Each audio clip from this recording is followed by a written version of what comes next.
Cuando era niño, pensaba que todos tenían una segunda familia en el sótano. Viéndolo ahora, entiendo lo absurdo que suena, pero era todo lo que conocía. Sabía que cada noche mi papá cubría las sobras de la cena con papel aluminio, se levantaba sin decir una palabra y llevaba el plato al sótano. Desde mi cuarto lo escuchaba bajar los escalones que crujían, contenía la respiración para oír los murmullos apagados de su saludo. Sabía que cada mañana bajaba a despedirse de su otra familia antes de irse a trabajar. Luego me besaba la cabeza y me despeinaba con una sonrisa. Sabía que cada Navidad bajaba con un costal lleno de regalos envueltos en papel brillante, vestido de Santa Claus.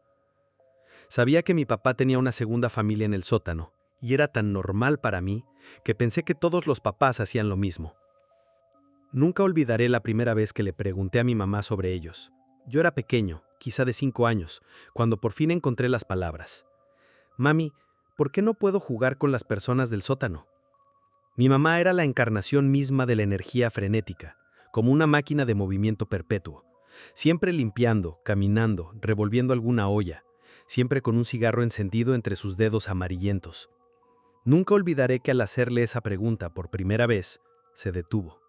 Su quietud fue tan inquietante que no sabría cómo describirla. No hablamos de ellos, dijo apresurada, tomando una larga calada de su cigarro. Soplando el humo por la ventana abierta, se inclinó hasta quedar a mi altura, con sus ojos enrojecidos a centímetros de los míos. Tú no necesitas jugar con los niños, pero los niños sí necesitan a papá. Pausó de nuevo. Esa imagen suya inmóvil se grabó para siempre en mi memoria. Finalmente murmuró: papá también los necesita a ellos. Esa noche, escuché a mi mamá gritarle a papá desde su cuarto.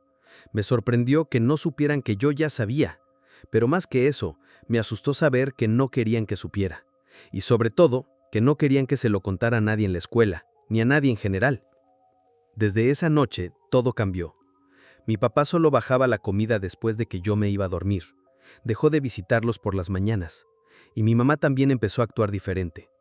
Siempre me había dado cuenta de que estaba distante de mi papá, cómo se tensaba cuando él la tocaba, cómo se alejaba en otro extremo del cuarto cuando él entraba. Pero después de esa noche fue peor. Como niño me sentí culpable, sentí que había arruinado el matrimonio de mis papás. Pero era solo un niño y tenía curiosidad. Mi mamá había querido ahuyentar mis preguntas, pero sin querer me dio más razones para preguntar. Había niños en el sótano, tal vez de mi edad. Necesitaba saber quiénes eran. Así como los niños necesitan entender el caos del mundo, como si fuera un acertijo o problema de matemáticas donde alguien compra 80 sandías. Otro cambio ocurrió después de esa noche. Pusieron una cerradura resistente en la puerta del sótano. Pero aún así, necesitaba saber. Es espantoso darte cuenta de que una segunda familia en el sótano no es normal.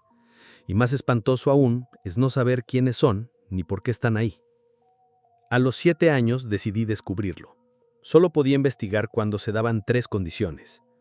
Ya había regresado de la escuela, mi papá seguía en el trabajo y mi mamá no estaba cerca para atraparme. No ocurría seguido, pero un día llegué y vi que el coche de mi papá no estaba.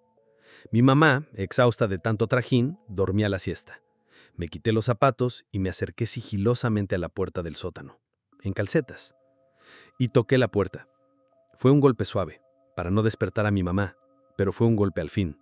Una invitación, un desafío al mayor misterio de mi vida.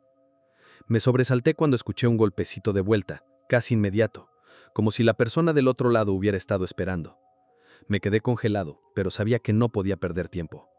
Con la boca reseca susurré: «Hola». «Hola», respondió una niña, su voz dulce pero tímida, como si probara las teclas de un piano por primera vez. «Y yo soy Nico. ¿Cómo te llamas?» Una pausa larga. «Sofía. Mi hermanito se llama Mateo, pero no habla bien todavía. Pero es chiquito. Mamá dice que hablará cuando esté listo». «¿Son 3 allá abajo?» «Ajá», respondió como si todo fuera completamente normal para ella, igual que lo había sido para mí. Del otro lado de la puerta. Mis ojos se abrieron como platos. 1000 preguntas brotaron en mi mente, pero escuché a mi mamá moverse en su cuarto.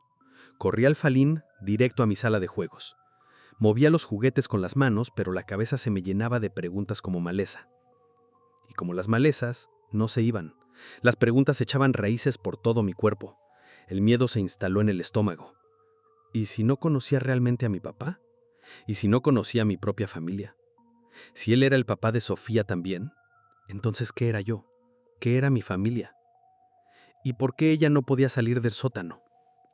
Durante los años siguientes, escapaba el sótano cuando podía. Conocí a Sofía, me cayó bien, luego la quise, fue mi mejor amiga. En la escuela era solitario, los otros niños se alejaban de mí sin razón aparente. Solo tenía un amigo. Y en casa tenía a Sofía. Nos dimos cuenta poco a poco de nuestras diferencias. Lo que antes parecía normal se volvió extraño y cruel. Sofía se lamentaba de no poder ir a la escuela, de no salir a jugar, de no montar bici. Incluso añoraba lo que yo odiaba: hacer tarea, lavar los platos, limpiar el cuarto. Dijo que había vivido toda su vida en ese sótano, que quizá nació ahí. No recordaba nada antes del encierro. Me da vergüenza admitirlo, pero no podía con la culpa. Vivía una vida que Sofía nunca tendría. Yo era tan pequeño, tan ingenuo. No sabía cómo lidiar con eso. Así que hice lo único que se me ocurrió. Dejé de intentar. Dejé de visitarla. No más susurros ni golpecitos para que supiera que no estaba sola. Pasaron los días, semanas, meses, años. Sofía nunca dejó de estar en mis pensamientos, pero su existencia quedó encerrada, en el sótano de mi mente. En casa era difícil olvidarla. A veces la oía gritar, o el sonido del plato estrellándose en el suelo, o su llanto, un llanto desgarrador, mientras yo armaba legos en el cuarto de juegos. A veces llamaba mi nombre. Nunca me lo perdonaré. La ignoré cada vez. Y lo peor fue cuando ella empezó a tocar la puerta. Estaba haciendo la tarea de ciencias cuando escuché el primer golpe. Suave, pero golpe al fin. Una invitación, un enfrentamiento. La sangre se me heló al entender de dónde venía, de quién venía. Me subí a mi bici y no regresé hasta que la cena estuvo servida. Esa noche escuché a mi papá gritarle a Sofía. Le dijo que dejara de tocar, que él la cuidaba, a ella, a su hermano y a su mamá, pero que solo podía hacerlo si se quedaban en el sótano, en silencio. Pero ella no se detuvo. Golpeaba cada vez más fuerte. Yo tenía como 10 años y más libertad, aunque nada comparable con Sofía. Empecé a habitar mi casa. Solo regresaba por las noches y siempre me recibía el sonido de sus golpes. Ya no eran golpes, eran embestidas con todo su cuerpo contra la puerta. Mi mamá comenzó a pasar la aspiradora todo el día para cubrir el ruido. Ya ni miraba a mi papá a los ojos. Imaginaba los moretones en el hombro de Sofía. Pero si le dolía, no lo mostraba. Y no paraba. Dormir se volvió imposible. Me sentía confundido, irritable y sobre todo aterrorizado. Empecé a presentarme sin avisar en casa de mi único amigo solo para huir de los golpes.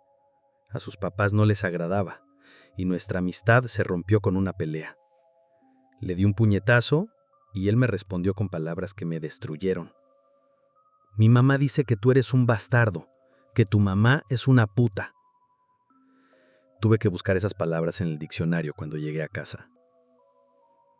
Tuve que reunir valor para hacer otra pregunta difícil.